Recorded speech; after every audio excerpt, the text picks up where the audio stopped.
ये हमारे Patel degree college के प्रिंसिपल साहब एवं बीटीसी विभाग के एचओडी।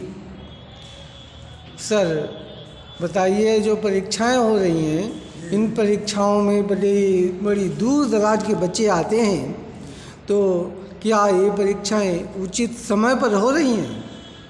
नहीं, मुझे लगता है कि इन दोनों परीक्षाओं में थोड़ा सा देर होनी चाहिए, क्योंकि जो सर्दी का जो पीक टाइम है ये जो है दिसंबर और जनवरी होती है। इन दिनों कहीं से भी किसी भी एंगल से ये उचित नहीं है कि दूर दराज से बच्चे आते हैं, छात्र छात्राएँ आते हैं, तो उनमें स्ट्रगल होता है। रोड में तमाम दुर्घटनाएं जुड़ी होती है, कोहरे का प्रकोप होता है।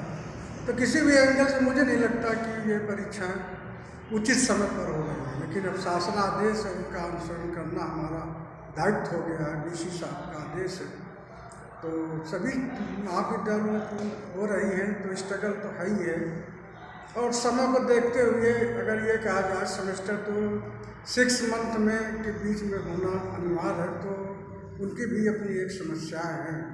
और फिर स्ट्रगल तो एजुकेशन में है ही है, ज़िंदगी स्ट्रगल से तो बनी है। हमारे प्रवीण जी जो हेड ऑफ डिपार्टमेंट बीटीसी के बैठे हुए हैं, ये इनके विचार भी आप लीजिए। हाँ, ये परीक्षाएं तो बिल्कुल गलत टाइम पे हो रही हैं, लेकिन शासन की मंशा परीक्षाएं जल्दी कराना कारण है इसका कि आगे चुनाव आ रहे हैं, तो समय का जो अभाव उनको दिखाई दे रहा है, उस अभाव को पूर्ण करने के लिए उन्होंने ये परीक्षाएं इस टाइम रखी हुई हैं। इन परीक्षाओं को थोड़ा सा अगर दिसंबर में या इधर फरवरी में कर दी जाती तो बच्चों के लिए बहुत ही उचित समय होता है। आगे पीछे थोड़ा, हाँ, थोड़ा सा हम सभी लोगों को ये सुझाव, सेल्फ फाइनेंस के मैनेजमेंट को ये सुझाव दिया जाना चाहिए, देना चाहिए डीसी साहब को कि ये परीक्षाएं थोड़ा सा जनवरी और दिसंबर में ना करा के अक्टूबर या नवंबर में और इधर फरवरी में, इसके बीच में, इस समय पे हो जाए तो ज़्यादा अच्छा है। हाँ, और कुछ पूछना चाहेंगे? बस ठीक सर। और ये परीक्षाएं बच्चों के हित में हो रही हैं, कारण कि वार्षिक परीक्षा में बच्चों को अगर पेपर छूट जाता था तो उन्हें फेल कर दिया जाता था, लेकिन सेमेस्टर की परीक्षाओं में बच्चों को फेल नहीं किया जाता, उन्हें प्रमोट कर दिया जाता। यानी एनुअल एग्जाम से सेमेस्टर की परीक्षा आपको उचित लग रही है? हमें तो लगता है कि उचित है, क्योंकि बच्चे को, स्टूडेंट्स को काफ़ी मौका मिल जाता है।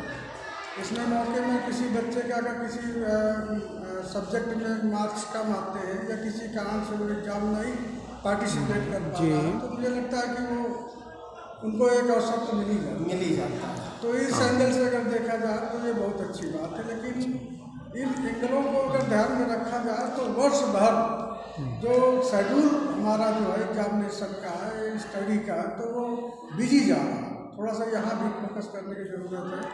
तो गार्जियंस की, कॉलेजों की, मुझे लगता है यूनिवर्सिटी के भी एक बहुत बड़ा वर्क है, वर्कलोड तो बढ़ ही गया है, लेकिन साथ साथ कुछ अगर परेशानियाँ हैं तो कुछ बच्चों के लिए अच्छा भी, हाँ, कुछ अच्छाइयाँ भी हैं, कुछ, लेकिन इनमें से कुछ ऐसे सब्जेक्ट हैं जैसे माइनर, तो जो सब्जेक्ट दिए जाते हैं तो बच्चे का थोड़ा सा यहाँ बच्चे के पास प्रॉब्लम आ रही है कि जो सब्जेक्ट से, हाँ, माइनर सब्जेक्ट में बच्चों को विशेष दिक्कत आती है। हाँ, परीक्षाएं छूट जाती हैं उनकी। हाँ, कई बच्चों की उनको कंफ्यूज रहते हैं। तो मुझे लगता है जो यूनिवर्सिटी डेट देती है, जो विषय कोड के हिसाब से प्रवेश पत्र में, तो मुझे लगता है कि उसमें डेट वाइज भी होनी चाहिए। हाँ, डेट प्रवेश पत्र में ही लिखी होनी चाहिए। हाँ, इस सब परीक्षा मैंने ये अनुभव किया है कि तमाम स्टूडेंट्स मिलने के बाद तो तमाम स्टूडेंट्स हमारे ऐसे हैं, मुझे लगता है कि 50% से अधिक स्टूडेंट कंफ्यूज रहे।